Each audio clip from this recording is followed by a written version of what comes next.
Splitting Hairs Podcast.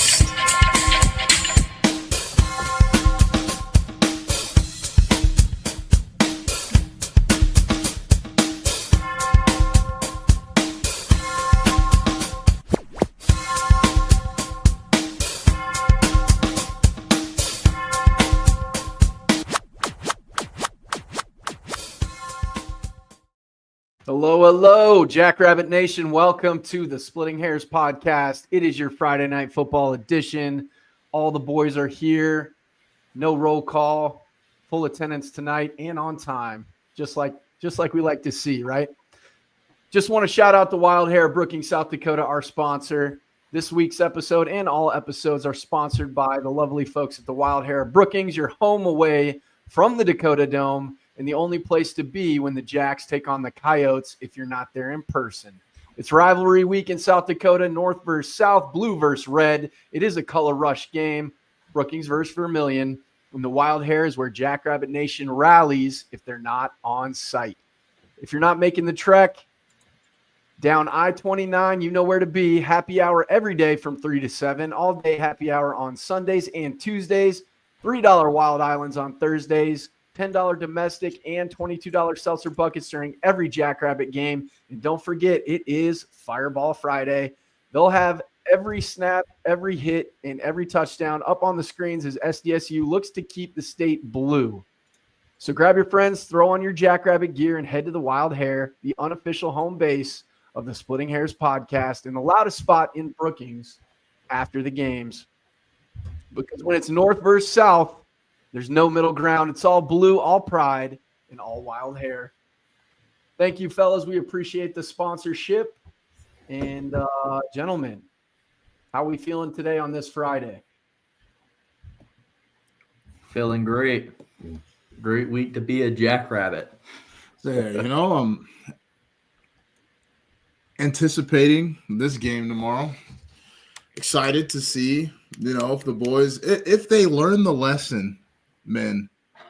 We've been taught a lesson the past 2 weeks, and that it's Gen Z football's not going to cut it in the Missouri Valley.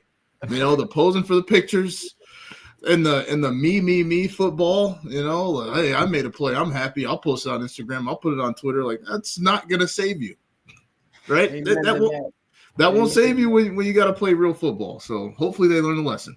That's right. Before we dive into Jacks versus Yotes, we want to talk a little FBSing on the pod. And we're going to go through some key matchups here this week just to have a little fun with it because there will be an impending split coming again in football. And you never know where the Jacks might end up, just like some ex-Jacks ended up in the P4. Starting out with the game tonight, Northwestern versus USC, where some former Jacks are featured, Griffin Wilde, Evan Biernston, Zach Lujan, and C9. Gentlemen, what do we think of that matchup? 5-3 Northwestern traveling to USC.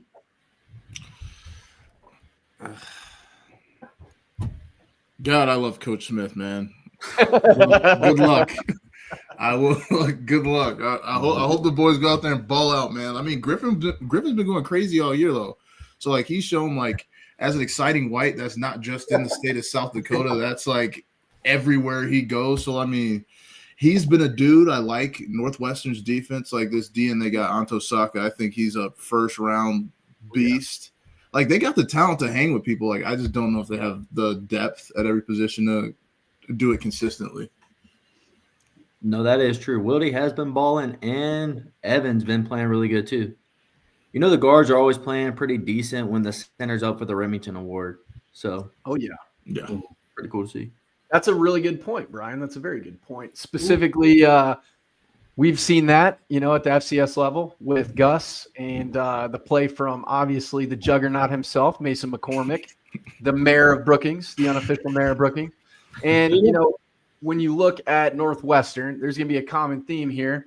When their quarterback, Stone, doesn't turn the ball over, they give their guys a fighting chance, right? Because it's going to have to be a knockdown, drag-out battle with a team that's obviously got some potency at the skill position, playing at home. Obviously, Lincoln Riley can dial it up.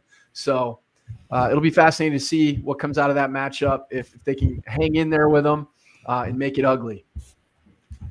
Yeah, you never know. They could like catch lightning in a bottle once here. I mean, Wildy's Northwestern's leading receiver. Absolutely.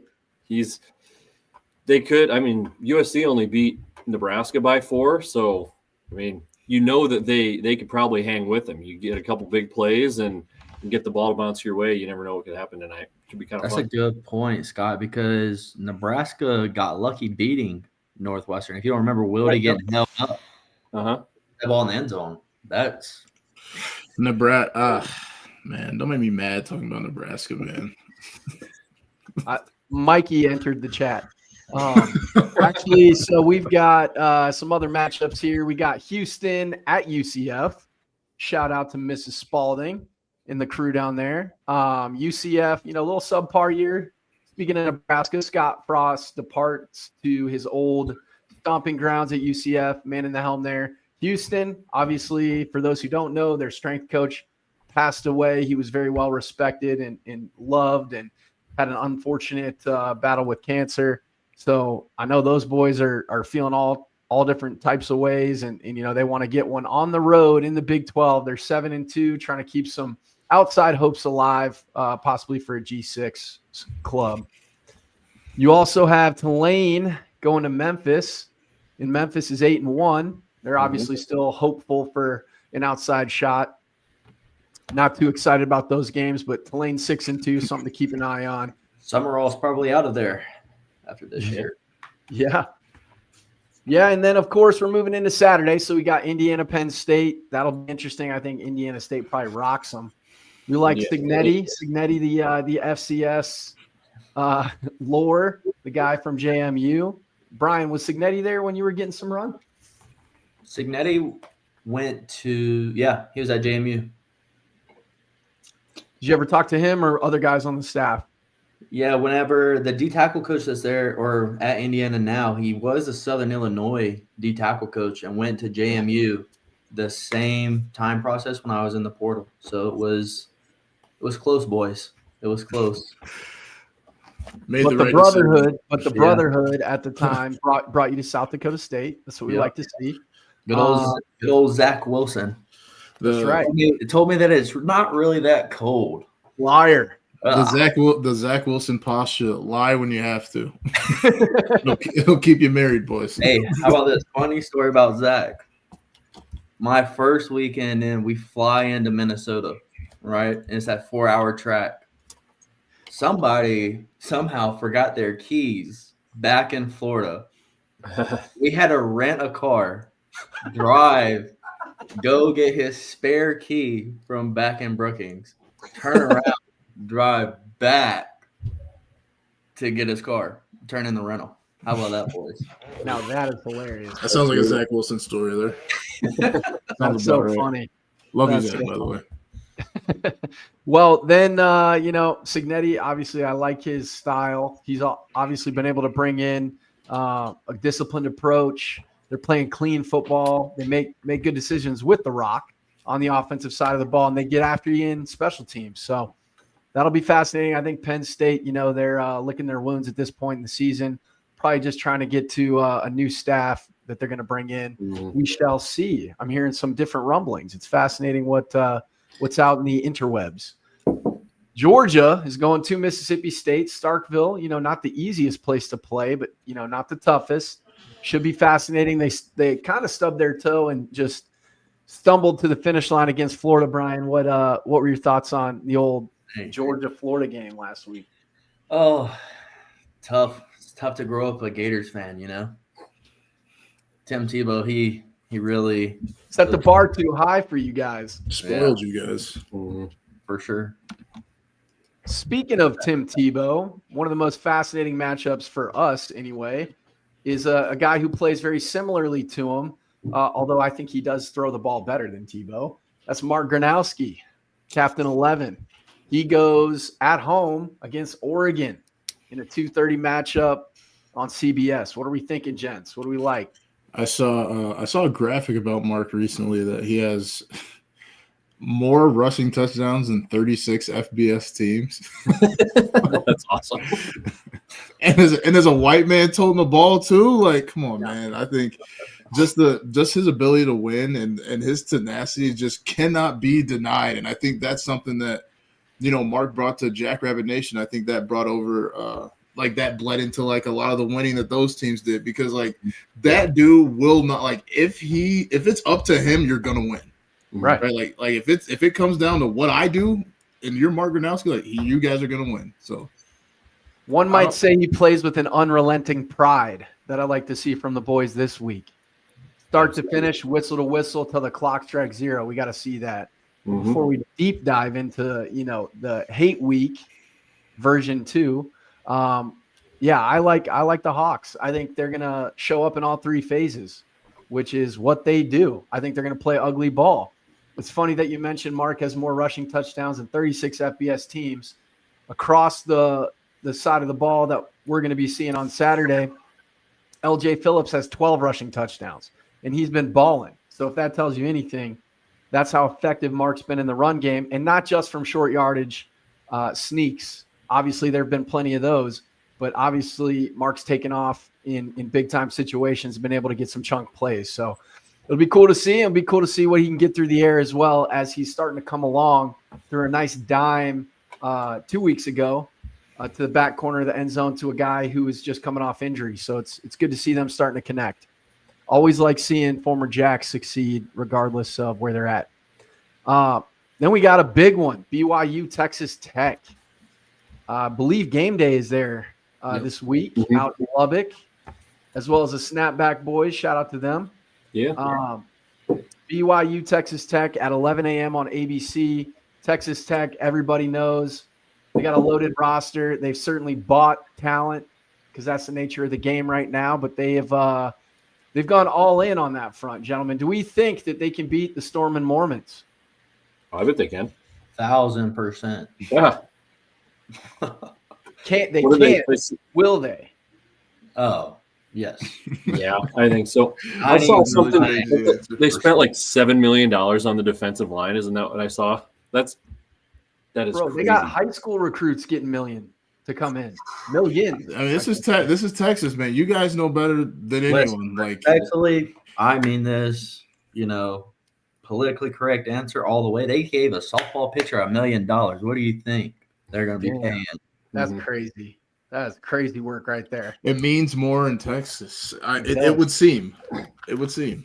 It definitely does, because we haven't even talked Texas A&M, and they're ranked third in the nation. So, and you want to talk about money? Yes, Texas Tech is going all in, but A&M has got to be right there behind them because they don't play. A&M paid Jimbo, boatloads of money. They kind of set the stage of paying a guy not to continue to coach. So Shout out Scott Woodward. that's What right. an ED. Hey, Jimbo, how much not to coach? That's Hey, right. Brian Kelly, how much not to 54 mil. I'm baby. your guy, brother. I will not coach. Pay Yeah, me. right. Hey, I'm not coaching right now. You can pay me, throw me a little money over this way. People helping people. We got the spread is showing 10.5 to Texas Tech. It is in Lubbock, primetime game.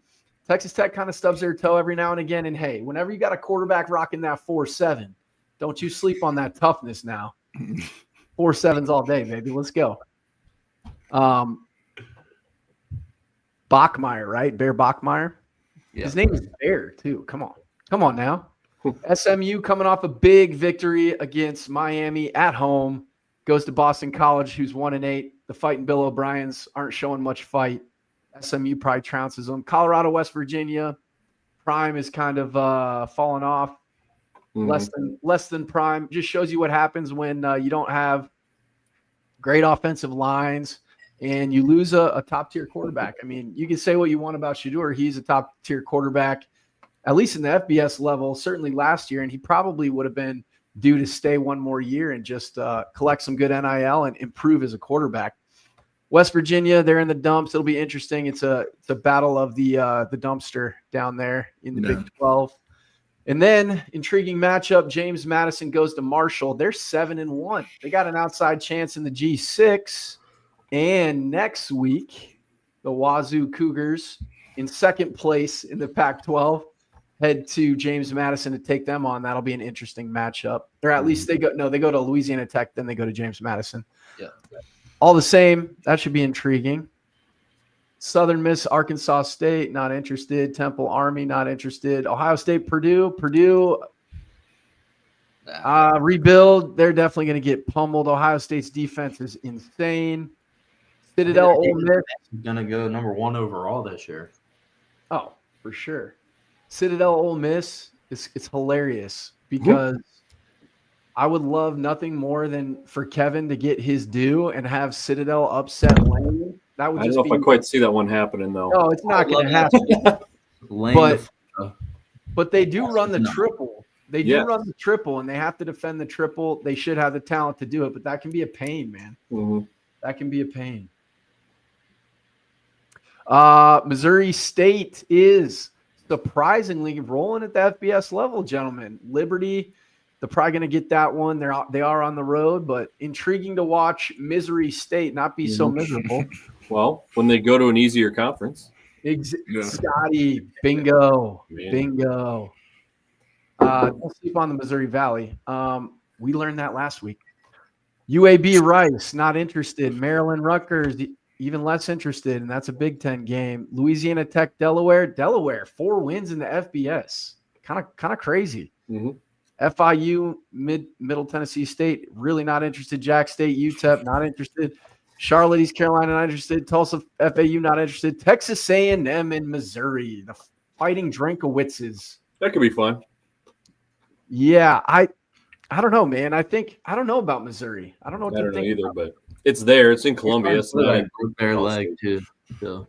Yeah, their quarterback's down. Yeah, that's true. Yeah. A&M seems to be rolling. Mike Elko, he's a dog, dude. Mike Elko. Yeah. Shout out to A&M and all their money and donors. Mhm. Oregon, Iowa, we've covered. Super excited. I think one of the most intriguing things will be what type of all-black uniforms are Iowa rocking. Right.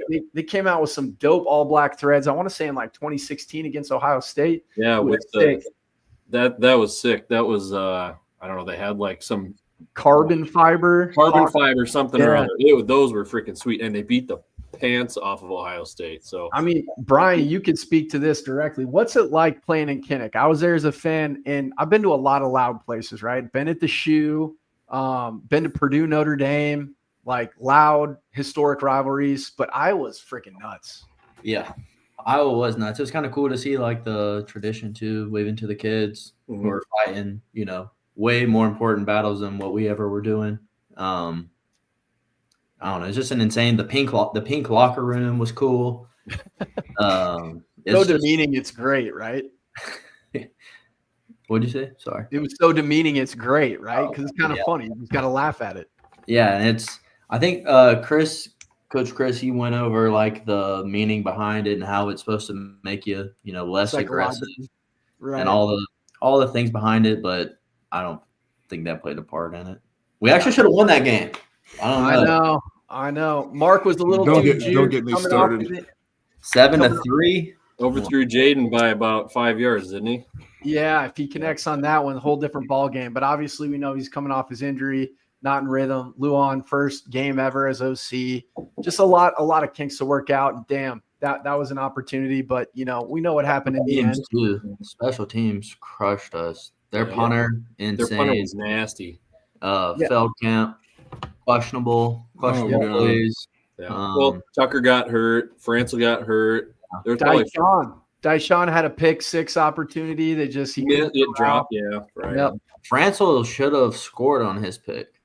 Yes. If he didn't try to cut back and unfortunately tear his ACL, just run straight, brother. Yeah. Dude, I can only get you like 3 yards, so I can't comment on that. Yeah. And I think Mason McCormick was playing really soft that game too. So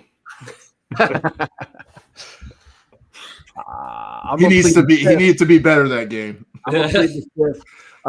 We got Syracuse, Miami, Fran Brown. I think Fran gets one here. I really do. I think Fran gets Miami. I don't know. I think, is it going to be a trap game for Miami? Their season's kind of in the dumps. It's hanging in limbo. Carson Beck hasn't been smart with the ball. I hope Fran gets it. I like Fran. Syracuse has just been dog lately. Duke UConn. That could be a frisky little game. Duke UConn's interesting, especially given the quarterback for UConn has 22 touchdowns and no picks. I'll be pulling for UConn. Coach McClendon, the D-line coach there, gave me my first Division II offer to Valdosta State. Let's go. In fact, him and C9 are boys. They GA'd at Central Michigan together, or Iowa State, wherever they were at. Iowa State. Yeah. Shout out Coach McClendon. Yeah. We got Kansas, Arizona. Not too intrigued. They're not going to be relevant in the convo. Iowa State, TCU. And I am interested in this one. Brian and I will be in attendance at that game while watching the Jacks on friggin' Hulu because we could rant all day about streaming. We'll spare you that. We're not. Is that what it's on? Well, I got the Disney ESPN. Oh yeah. Okay, so you go through that. I would like to cancel everything Disney, but it is what it is, and ESPN's owned by Disney, so they're trying to allegedly get people to subscribe to their $30 plan. I don't know what it is, $30 a month plan, and that's causing a disconnect with YouTube TV. So, is what it is. But Iowa State, Rocco Becht, he's kind of fallen off. Obviously, Matt Campbell, maybe he's here getting some phone calls, or his agent is anyway, and maybe he's not going to be there much longer. But TCU has an opportunity to go BTA, as Stack would say, at home. I'm excited for that one. Auburn, Vanderbilt. Hopefully, Clark Lee and the boys get off the schneid after dropping to Texas. Arching the gang down in Austin, we're able to get it done. That was kind of surprising to me. Field goal kicker. If he makes his field goal, that game's tied going into the end of regulation. Kennesaw State, where my grandmother worked for years, formerly of the FCS, is kind of balling. 6-2 this year. They're at New Mexico State. They're going to embarrass ex-rival. Georgia State, nope. Washington, Wisconsin, nope. Stanford, North Carolina, shout out Bill Belichick. He did get a win last week against Syracuse. Maybe he can right the ship against the trees. Texas State, Louisiana, nope. Air Force, San Jose State, nope. Florida State, Clemson, we'll talk that. Dabo, is he going to get canned? If he loses to this Florida State team, more than likely. That's right. Sometimes it's just like times pass, people, you know? I think it already has, you know, when he always was like, we're not taking transfer portal kids and blah, blah, blah, blah, blah. Well, like you said, beast now, brother. Times are past, yeah. And that's kind of like us. We're trying to adapt with the times and like understand the psyche of the new generation and see how it's going to fit into the new direction under Coach Jackson. But sometimes what's worked for a long time needs to continue working, and new standards need to be set. And that standard needs to have tight guardrails, tight constraints, possibly moratoriums on posts after embarrassing losses. To your point, right? Like I feel like most of the dudes on the team right now, it feels like they didn't get beat up by their parents when they were kids. Like these kids got like timeouts, right? Like me and Brian's time in school, like you know what I'm saying? Like you say something to your mom's, like, and she don't like you getting smacked. When your dad hears about, of course, right? You know, Gen Z, hey guys, I'm not promoting child abuse. Thank you. Saying, but you know, like a kid say something a little bit crazy to you, you gotta handle it like an adult. They came at you like an adult, you handle it like an adult. Yep. And you know, I feel like a few of our guys on the squad just haven't had that experience, and they have gotten that experience the last 2 weeks. It can certainly read like that. I think also maybe they played in sports leagues where they didn't keep score, something to that effect. I don't know. I can't read it. But as far as Dabo goes, too little, too late, possibly.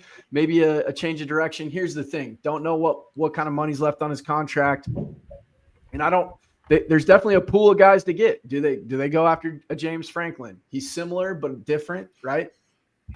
There's options on the table for a lot of these top tier programs this year, and obviously the most coveted one would be Lane. And Brian thinks he's going fishing, deep sea, Florida. Alabama, LSU. I think the Fighting DeBoers. I think they destroy LSU, and I love it because I can't stand LSU. My father-in-law went to LSU. He was a frat guy. He watches every LSU sporting event. It's something else, man. And I should probably root for them to win because he's in a better mood. But I just think it's kind of funny. I think they cover, though. I do think they cover. You think they cover? The spread is 10.5. 9.5, I think. Yeah, it would be over 49.5. That seems like a lot, but I think Alabama's going to get into the 30s easy. So I think they'll cover just because coming off of losing your coach, boys are going to be motivated. Yeah. I mean, for sure. a little different.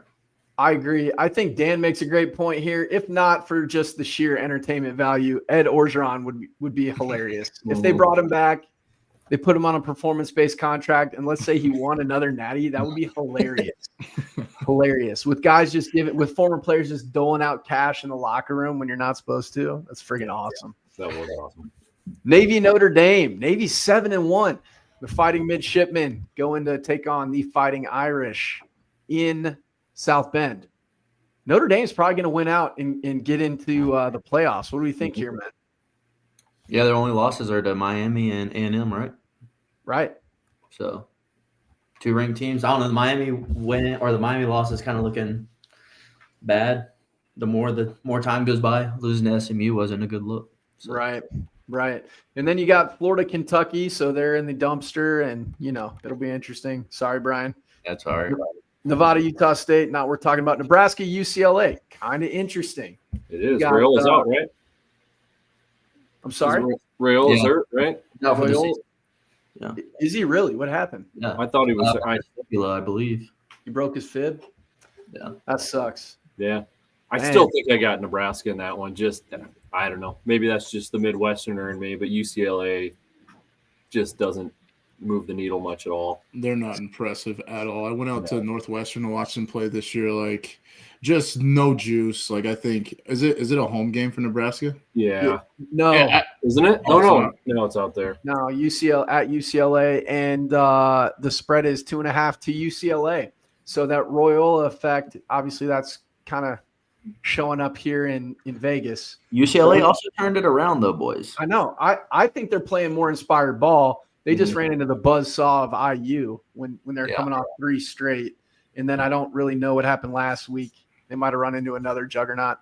UNLV, Colorado State. Shout out to Eck knocking off the Fighting Dan Mullins. They played with some passion, man. Some pride, one might say again. Some pride. They're fighting for Eck out there. I would like to see Eck get an opportunity elsewhere here in the near future, possibly at an alma mater. Colorado State. It'll be interesting because that's a good job, right? That's a good job. They parted ways with their coach, Norvell. Fort Collins, if any of you all traveled to Fort Collins, I know you guys played out there stacked. I loved it. It's a beautiful place. Canvas Stadium's awesome. They got resources. They're part of the new revamped Pac-12. It'll be interesting, man. Who are they going to hire? Who are they going to go after? Tim Polasek? Man, he might fit that bill. More money, Pac-12 against Jimmy, Coach Rogers and Polasek reunited. And then maybe, with that, right? This is fan theory time, but like we would possibly see North Dakota State take a little bit of that same hit that we got. But I don't know.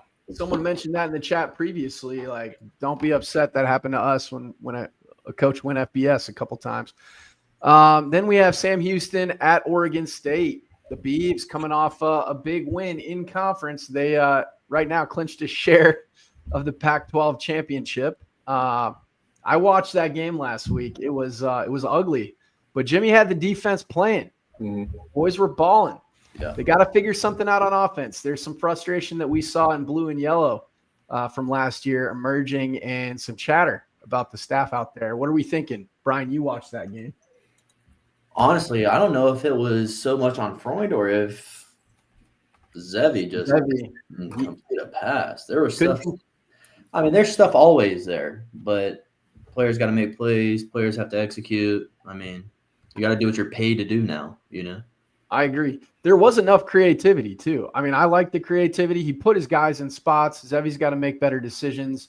Again, it seemed a lot like us against Indiana State, shooting themselves in the foot when they had opportunities, missing a field goal. I think, is it Jack Stevens? Yeah.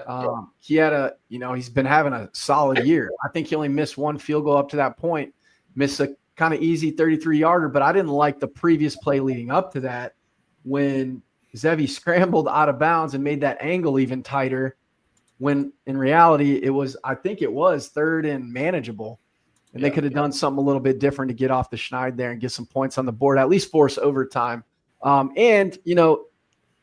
Not trying to dress anything up. If you look at Oregon State's record of who they played against throughout this year, I mean, it's been a stacked schedule, especially having to fill the void of not having conference, right? So the teams that they played are Cal.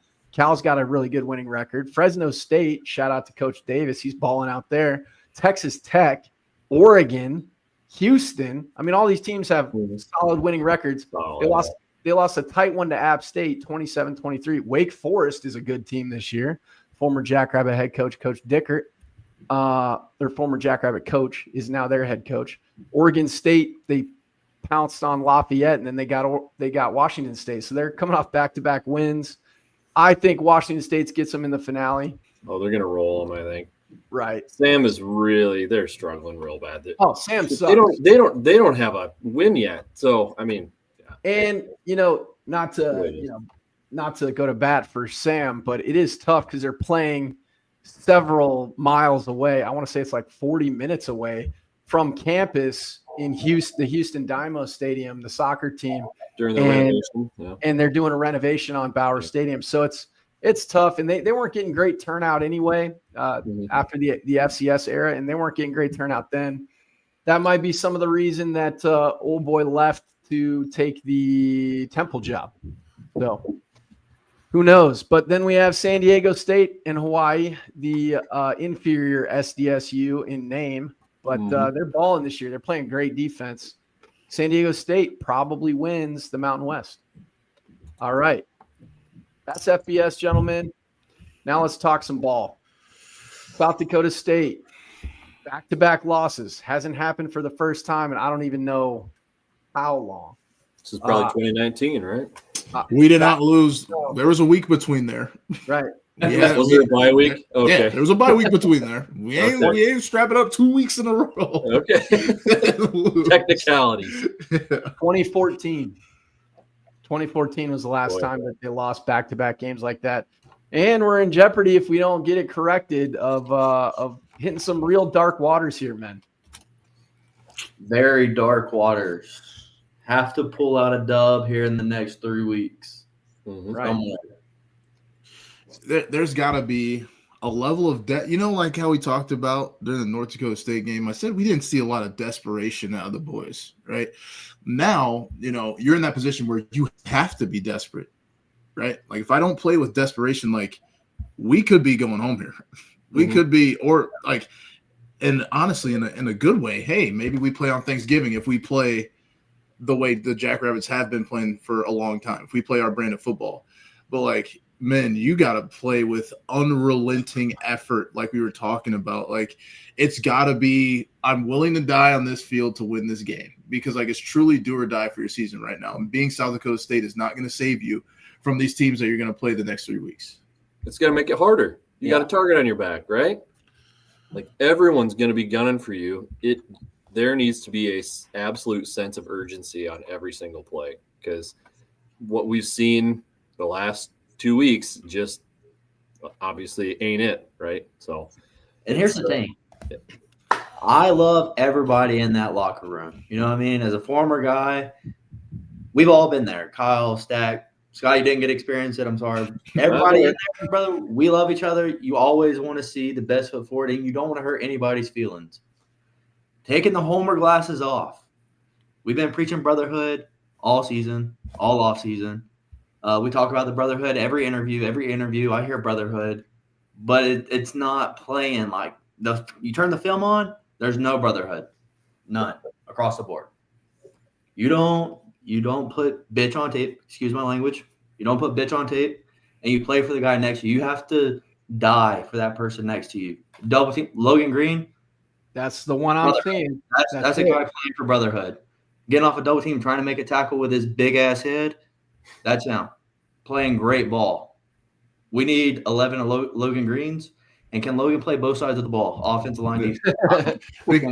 because here's what we're looking at too. Like brotherhood isn't like we said, we see a lot of me football, and that might just be a product of these guys are younger and it's a different generation, and social media means a little bit more to these guys. But like, dude, like I cannot be concerned about. I just have to make the plays I make, right? Like there needs to be an effort to where like we said, Logan Green has no business trying to make that play, right? Hanging off of a double. But like I'm gonna try, because if I don't, who will? Like that's how you gotta look at it. Because you can't rely on oh man, that's someone else's job. Because guess what? You have to think if I don't make this play, it could go for 6. Like we saw that with Cole Payton. Right? If you're looking at the ref or looking at someone else, I don't make the play, one guy doesn't make the play, it's 6, and then it could get worse from there. I mean, that's honestly as a former player. You know what I mean? It's just it's so disheartening watching that shit. Watching it, where the product was for those 7-game stretches, and you're like, damn, you know what? We're not taking a step back. You lose back-to-back like that, and no disrespect to Indiana State, they should not be able to hold your jockstrap, boys. And now you go and you drop to Indiana State. Everybody in the country thinks they can play with you. That's just, it is what it is. There's no target on your back. No target on your back, because what are they aiming for? You know what I mean? They smell blood in the water. They see a wounded animal, right? A former giant possibly could get back up on the horse and get things going in the right direction again. Here's my take. I don't think it's necessarily for lack of effort. I like what Stack said. This me generation, when you play for me and not we, that leads to mental errors. Mental errors. And we're seeing breakdowns in the secondary.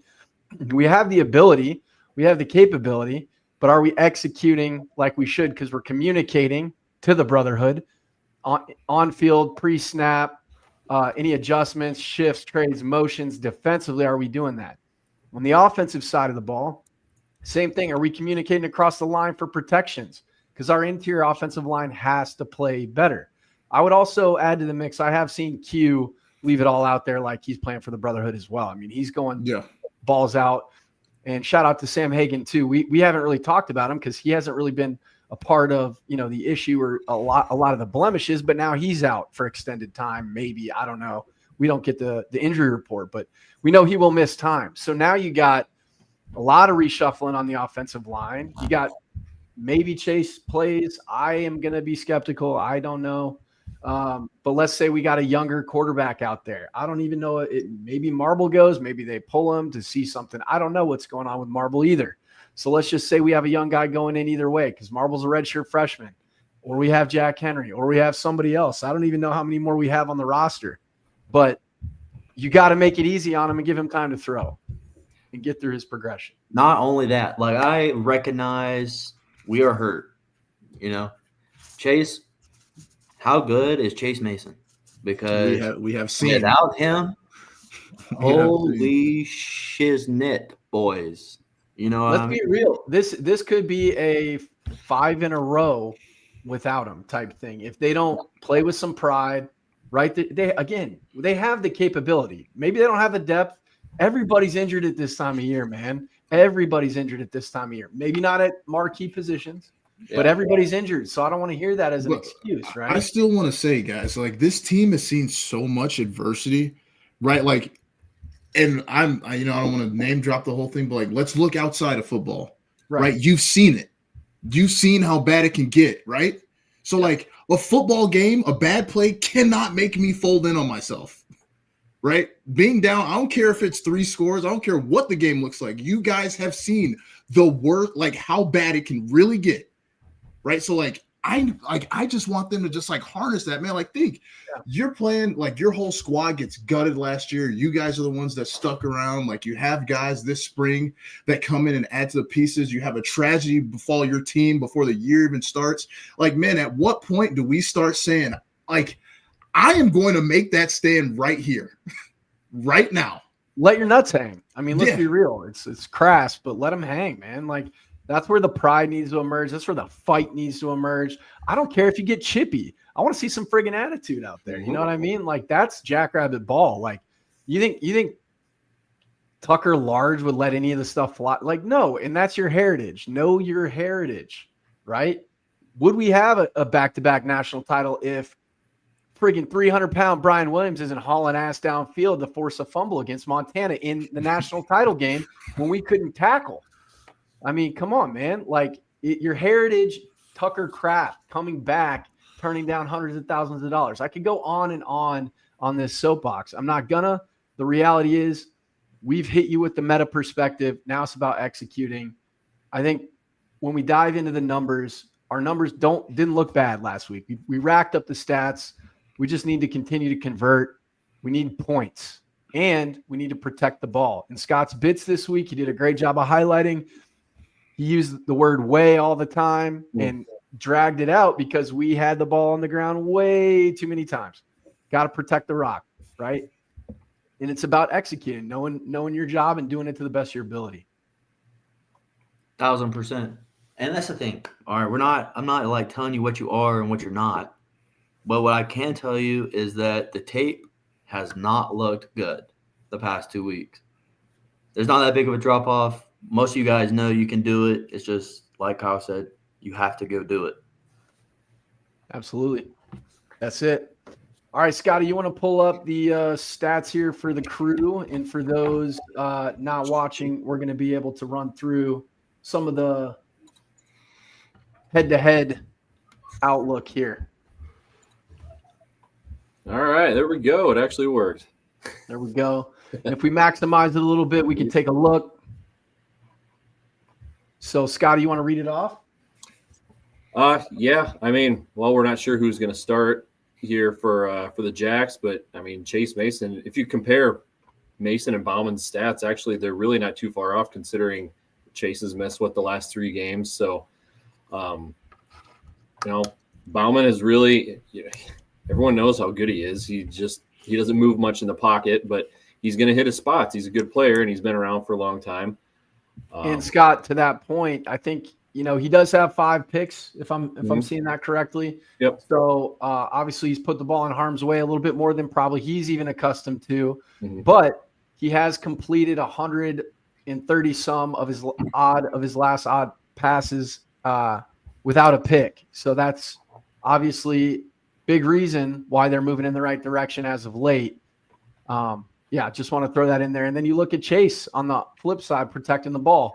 Only 1 pick on the year, and really that wasn't even a bad read. He just put a little bit too much heat on it against Youngstown, got tipped and picked.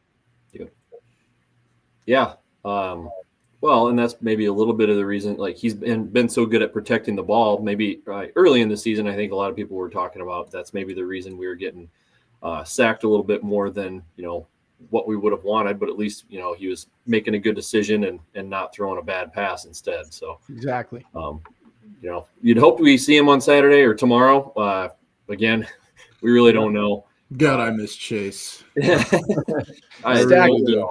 This is a perfect segue for you, Stack. What do we like at the running back position? What do we want to see if Jules, I call him Jules, if Jules rolls out there? When he rolls out there, bro, I just want you to follow your blocks, right? Like you got like 4 reads you're looking at, right? We're running power, inside zone, black kind of like you got to play the game within the game, brother. I want you to play smart.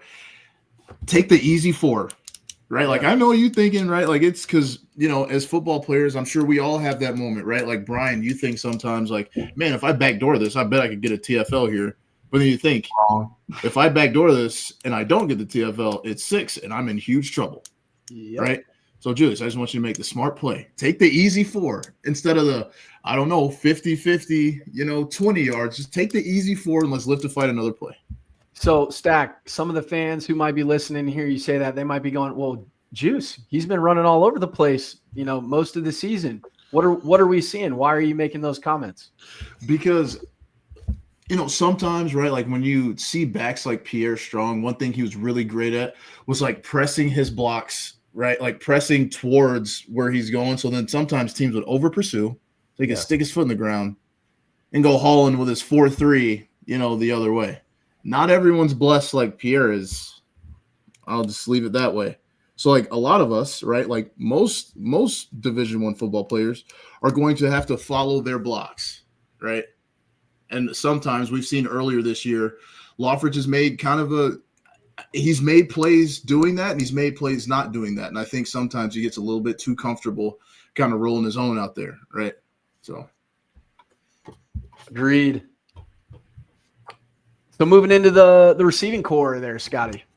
Yeah. Well, Bullock, in Ogroski's absence, has really taken a step up. I think whoever we see at quarterback, really likes what they see from Bullock. He, crisp route runner. He made a couple real nice catches against Indiana State where, maybe Marble let him a little bit too much and he had to dive for it, but he is diving for it and making those catches. I think we might see a pretty big game from him, especially, I don't foresee us having Ogroski out there tomorrow, but he's taken a really big step up in Ogroski's absence. Shout out to Dan. Dan's getting into this scheme. We're not quite there yet, but we have to highlight a lot of the fan base is not too pleased with these tunnel screens. I understand the motivation, but it is quite frustrating when it's not executed. Right, and that's a new TV Dan has too, so we don't want to see him do that.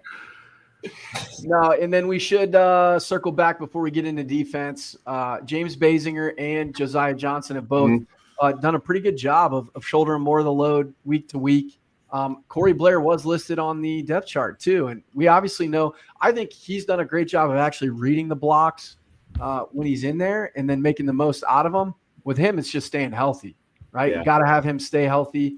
Clearly, the coaching staff noticed a lot of talent in him and decided to give him the nod ahead of even Josiah. So Josiah was not listed on the depth chart, so that makes me wonder. I don't know because he played against Murray State. Did he play against North Dakota State? I thought so. Yes. So my thought process is possibly they're gonna still try to only do the 4-game minimum and shirt him and just save him for playoffs. I don't know, but I could see that happening possibly if Corey's healthy. We shall see. Moving into the tight end room, man, we got a freaking block. I'm looking at you, 8'8". We got to have some pride out there. We got to, Kunta's coming back as well, I believe. He is healthy, and he only sat out because of the redshirt rule. So he nice. gets to also play the rest of the way. So he gets to play the rest of the way. Yeah, he's got a little more weight in his pants. I definitely like watching how he played. Tough to kind of come out there for your first game of the year against North Dakota State. A whole different speed.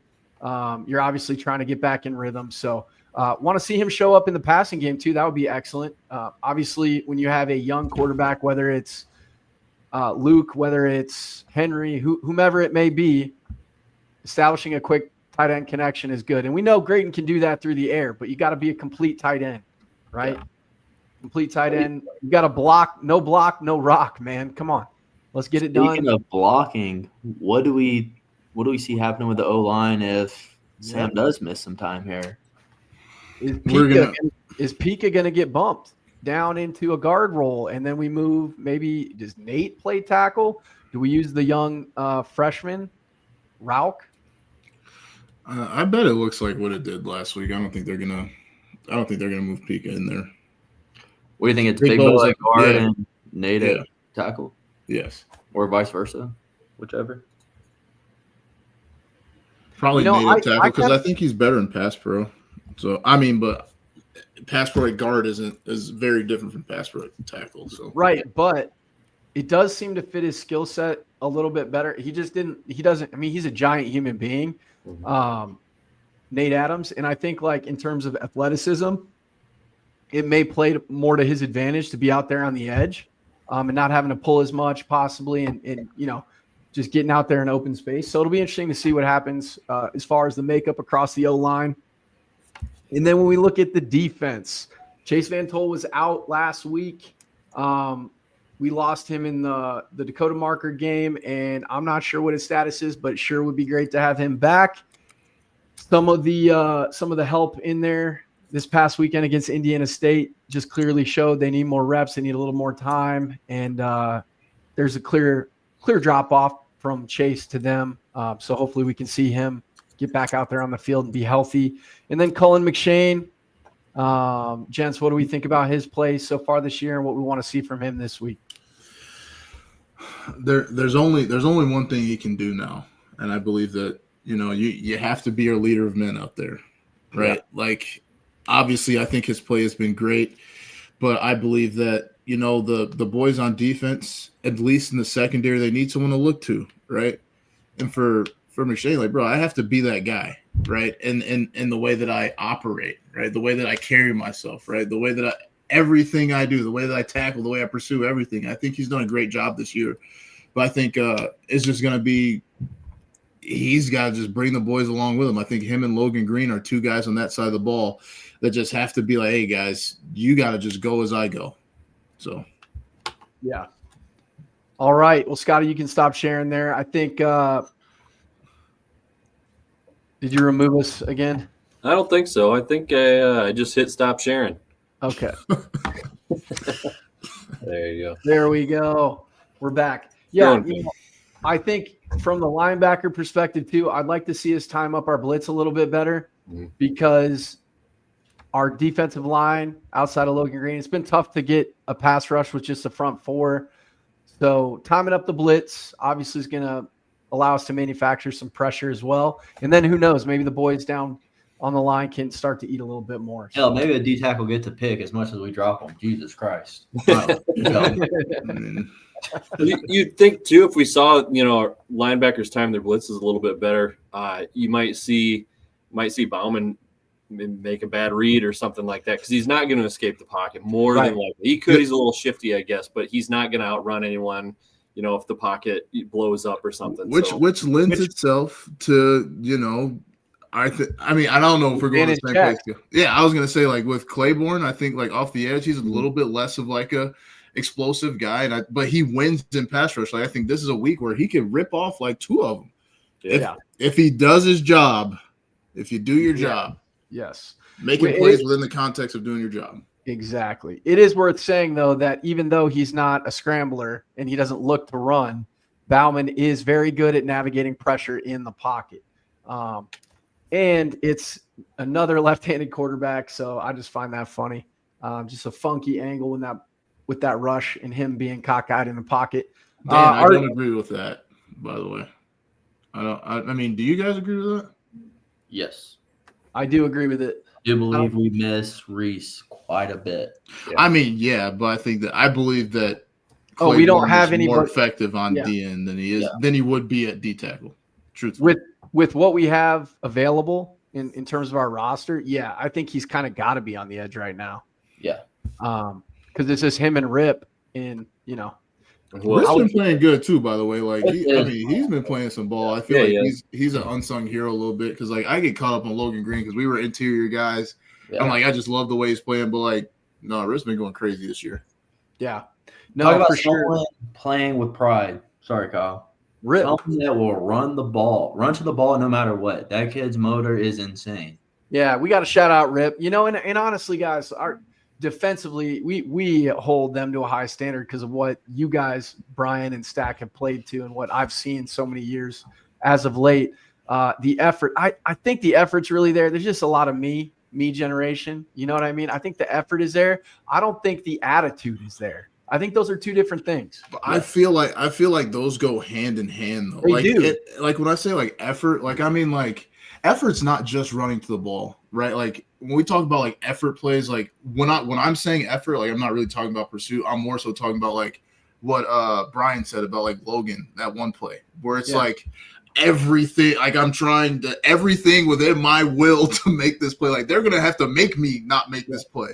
By any means. Go get Graham Spalding out of Nebraska real quick. Nobody's gonna notice.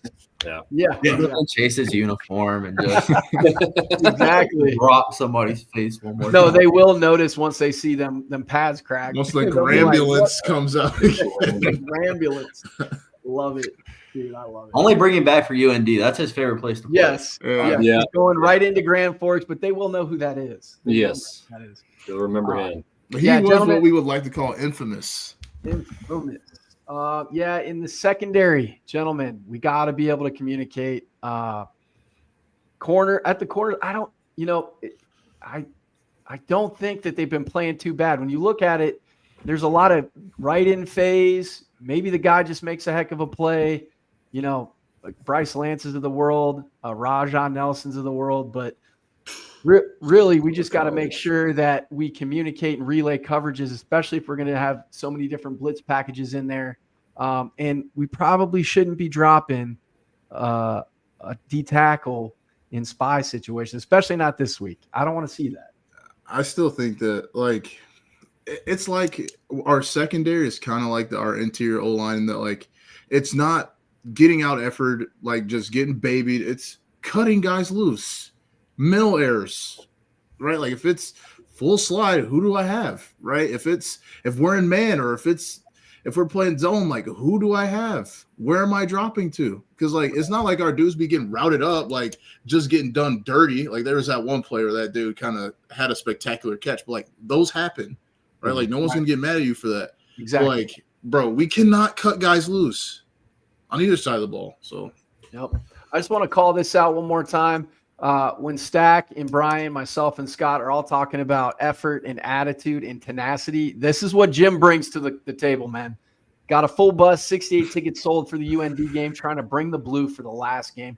That's what we're talking about. By Jim any Poppins, means, the real MVP is the Jim real Poppins. MVP. Let's go. Shout out to Jim. Thanks for watching the pod as always. And when we look at what we're expecting, man, I think we're favored in this. Obviously, the nerds at FCS, the analysts, Stats Perform, Zach McNell and Craig Haley are both picking the Jacks. What do we think this week, man? Honestly, I do believe the Jacks should win. I think our O-line, any indifference, no matter who plays, who doesn't play, we should bully that D-line. They don't have the Marquise Grays of the world. He's at Kentucky, brother. I mean, NDSU was kind of, I was questioning if USD was going to make it to the end of the year, but then they did us that way too. So I don't know. Yeah, man. So I think, let's just keep it simple here. What has to happen on Saturday for the boys to get it done? We got to run the football. If we run, I think, because I think they're trying to make me think that I'm insane because towards the end of that game, I saw it, right? I saw it for a second. I'm like, hold on, man. They're kind of getting after him in the run game, right? So they're trying to fool me here, make me think I'm schizophrenic or something. I'm like, no, there's a run game. Yeah, no, there's a run game in there, right? So if we come out and we do not abandon the run, right? Quarterback, take care of the football, right? Mm-hmm. No more, weird butt fumble, tripping over offensive linemen's feet deals, right? We just play fundamentally sound football there. We can run the ball. Guys, we're going to leave with a W. We leave with a W. Outlook of the season looks real different. Different. Do or die right now. And who would you rather want to play in this situation? The people you hate the most in this state. Come on. Let's go. An aversion to the run game was about to bring out Stack's Illinois Jack. No joke. Illinois Jack. Yeah, they got to run the rock, got to protect the ball, got to play solid defense. I think it's just that simple. The more the game changes, the more it stays the same, and I think that's the formula right there. And as long as we're running the rock, take the check down routes. That's okay. Maybe hit them with a deep shot. One-on-one coverage, that's fine. But don't put the ball in harm's way just because you're pressing and trying to make a play. Allow your defense to keep you in the game as well. Biblically accurate football. Yes, Dan. Sorry. Yes, Dan. Stack, Dan sounds gets like it. Paul Heyman, brother. I love it. That shit cracks me up. What? You missed a great opportunity. You could have been Paul Heyman for Brock Lesnar. Love it. Oh, yeah, I thought he was that for The Undertaker. He was that for everybody, I think. Well, so let's get into players of the game. It's been frustrating because picking players of the game has been slim to none. When you're just like, hey, I just want us to win. Right. Let's rock with it, though. Consistency. We got to be consistent. Set the standard. Brian, you go first because I always steal yours, so I want you to go first. Alex Bullock. if we run the ball, take a shot when it's needed. He comes up in big moments, great catches. I mean, really good at ball. It's kind of crazy to see what he's been able to do when he wasn't the main point of the offense beginning of the year. Where I feel like he was kind of lost there for a little bit just because of how good Lofton was playing. Lofton goes down, you kind of get to see like he actually played real minutes at Big Ten football, and he's actually good at football. So. You know, Jim, I'll second your point there. Let's say Josiah. I think that, last week he kind of found his footing there, and they were kind of, alternating drives a little bit. And I think that, if these younger cats can follow their blocks and make the right reads, and hey, take that calculated risk when it's absolutely necessary, right? When like that read is all clouded up and we got, both of our guys double right here, like, okay, well, I'm going to have to backdoor this and see what I can do, make some shake, right? Other than that, take the easy 4 yards, right? If our guys play smart, take our easy 4 or 5 a pop, Josiah should have a good day. I'm thinking along the same lines. Right away, I was thinking maybe Bullock, but I don't want him to have to be. And Johnson was my next pick. Let's see. Basinger would be a cop out. I think the interior O-line is going to come alive here and really pave the way for a good running attack. So let's pick the guards and the center. I like it. To really step up and take that next step. Good pick, Scott. Good pick, man. I'm gonna do the thing and hope to manifest it, as a lot of these Gen Z ladies would like to say. They're manifesting. So I'm gonna manifest Corey Blair stays healthy and gets good chunk yardage, trusts his blocking, and then he breaks off a homer. So we're gonna run that route with the running backs. Open the playbook up even more. Give us some mid zone, ladies and gentlemen. Mid zone is also biblically accurate. Coach E, put the wax on the head. Shine that motherfucker up. All the plays. Let's go. That's right. That's right. And don't be afraid to do what's boring and ineffective. Yeah. Moving on to defense, gentlemen. I'll start it off. He's an upperclassman. He's a captain. I'm starting it off so I can steal it from you guys. Logan Green. Logan Green has to continue to set the tone and be a man-child there in the middle, because when you dent the pocket against a static QB who's not going to look to escape like Aiden Bauman, you cause some fits and you cause him to force and press and hopefully put it in harm's way. So I'm going to go with Logan Green. I thought we were going in reverse order. Okay, so I'll pick like a group within a group. I want our number twos, the two guys that are rolling on the D-line, right? A game like this is boring, right? The second it's 3rd and long, you're getting out of there. You're running the sideline. You got to be elite in the boring stuff, right, man? Like, I just want to see our 2 D-line come out there, guys like Jace, right? You got to come out there and just dominate for those 1-2 plays, right? Win the point of contact. Nothing goes through my gap. Then let the boys get after them on 3rd down, and we'll be successful on defense all day. Go ahead, Scott. All right. We talked about this guy a little bit here a few minutes ago. I'm going to go with Rip. He grew up in Larchwood, West Lyon kid. They're a perennial power here in Northwest Iowa. That's basically halfway between Vermillion and Brookings. He is going to have a huge day tomorrow. Whatever he does. I'm not even going to call a specific stat. He's just going to go off. Boys, we've got to get back to the basics. And one of the basics in the beginning of the year was a Joe Ullman turnover. So give me Joe Ullman and a turnover. I like it. There were some folks vying for my second option. I'm going to go with I already picked, but I'm going to go with guys to just keep an eye on. Kobe Bretz. Made a big play in special teams last week. Had an opportunity, just kind of literally fumbled it away. But he seems to be a great kid. Really, really athletic. Does all the right things by all accounts. And I think he's going to have a big game, actually. So keep an eye on Kobe. Anybody else have some freak athlete? Freak athlete. Just make the plays. Anybody else have any just ancillary picks to keep an eye on? Come on, I know you got some, Stack. Come on, this I Kobe. know, I'm just thinking, man. You know what though? I do want to see because we don't really pick him very often, and like he We does don't. play good. He does play good football. Like I will say, like Claiborne, right? As a captain, right? Yeah, right. Attitude. I'm saying, yeah, you're a captain.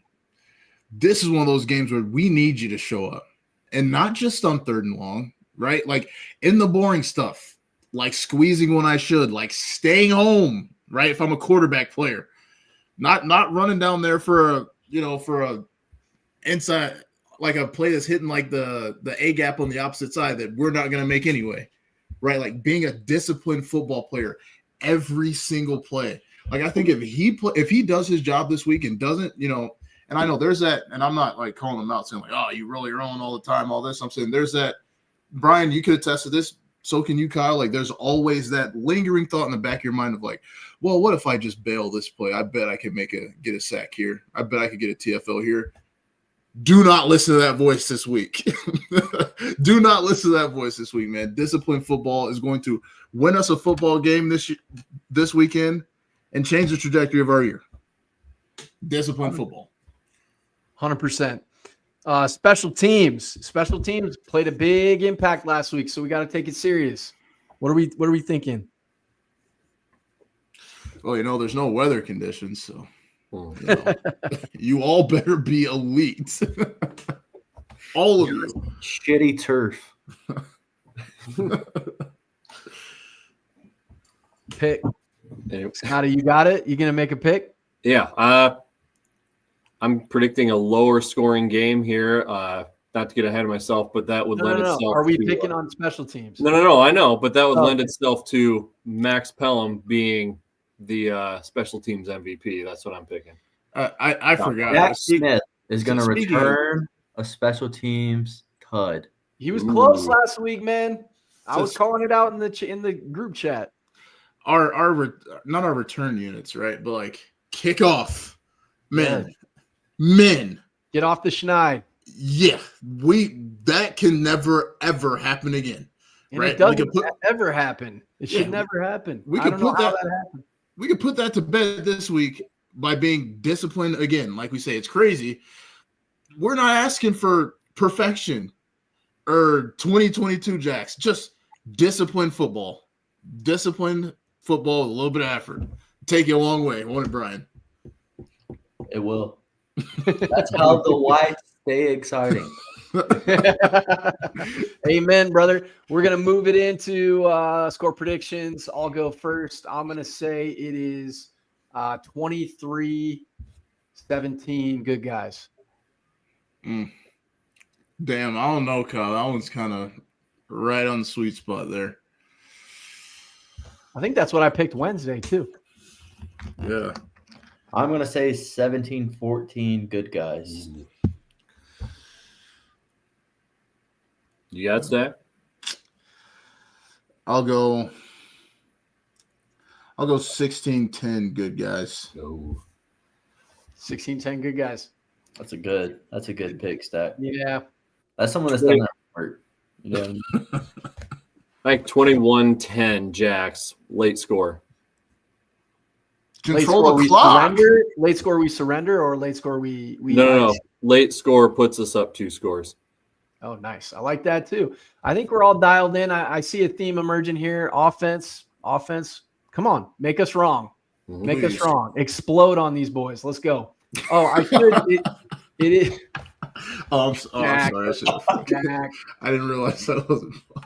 But on that note, Stack is a culprit of this next topic here. So there's been a lot of rigmarole about where the little brown jug is. Stack is a doomsday prepper, and he actually has the little brown jug, which is completely unoriginal. And I'm sorry, I'm going to share that.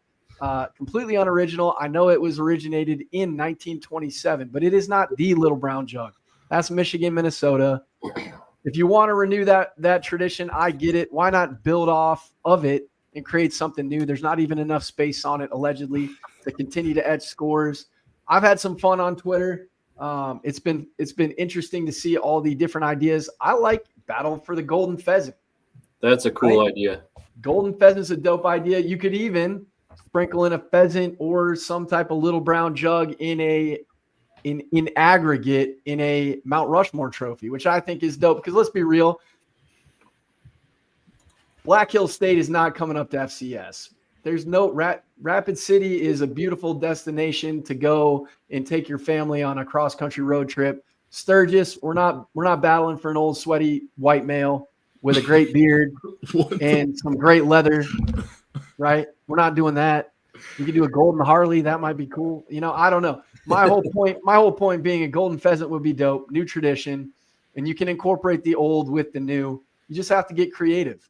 So that would be exciting. I think, it's unfortunate we're in a season where we're talking about trophies other than the national title trophy, but that's where we are in this era. And maybe we need some excitement injected into this game. I was given the idea, battle for a 30 rack by a former great Jack. So What kind? Keystones. Yeah, what kind? Of course. Oh, it would be Busch Light. It would have to be Busch Light. Yeah, Busch lattes all the way, Light. baby.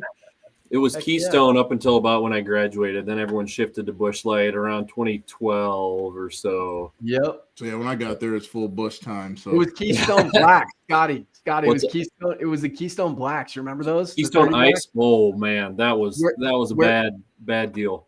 Where they had like a little bit higher alcohol content. Yeah, it was like 7% or something. And oh no, we just went with the normal Keystone Light. The price was so delicious. It was like $13.47 for 30 rack. It was great. Ridiculous. Inflation never hit Keystone or Busch Light back in the day. So No.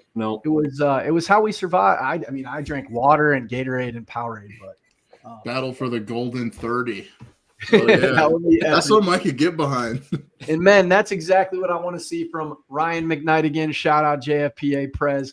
You have to see a tweet or a text or a Facebook post that says it's a bad day to be a Busch Light because the boys are going to get it done, right? I want to see more. It's a bad day to be a Busch Light. It's a bad day to be a Yote. Come on, it's a bad day to be insert here. Doesn't matter. Anything else? I don't know. We didn't talk about it as much just because we have our own concerns, right? Of what's going on, but these dudes suck. Let's keep it for real. Not necessarily just football wise, right? But as an institution, the institution itself sucks. The way the campus is set up sucks. The turf sucks. The way the hot dogs smell when I walk in there, the fans and they have one eyebrow. What's going on? Where am I? What is this? This isn't South Dakota. The place sucks, man. Scott has the best name in the bit segment he did. What is it, Scotty? The Pimple on the Prairie. Pimple on the Prairie. Yeah. Everyone's related in in there. It's a family reunion for everyone except for the Jackrabbits. Ew. Your mom's your dad, and your dad's your uncle. Yeah, your mom's your dad's mom. What do we got going on here, boys? Brian knows about that. We got Uncle Grandma over here with a mustache cheering for the Yotes. I'm all right, here we go. Talking about there's some people like that down in Alabama, right? Down in Florida, down in Georgia. You wouldn't know, huh? Yeah. All right. He's got to rep his hood, Illinois Jack style. Well, everybody, thank you for listening. It was a pleasure. I hope we have a lot of good news to talk about next week. It's been fun to do a little FBSing with you guys. We're going to be doing more of that. Shout out to our sponsor again, the Wild Hair of Brookings, South Dakota. If you're not going to brave the elements and the roads, because it could be a little dicey, but if you're not afraid and you're accustomed to it, as many of you probably are, make sure you get by the Wild Hair. It's a great place to enjoy the game. They'll have it all over the place. Thank you again for sponsoring the pod. Gentlemen, it's been a pleasure. And with that, go big, go blue, go Jack. Go Jacks.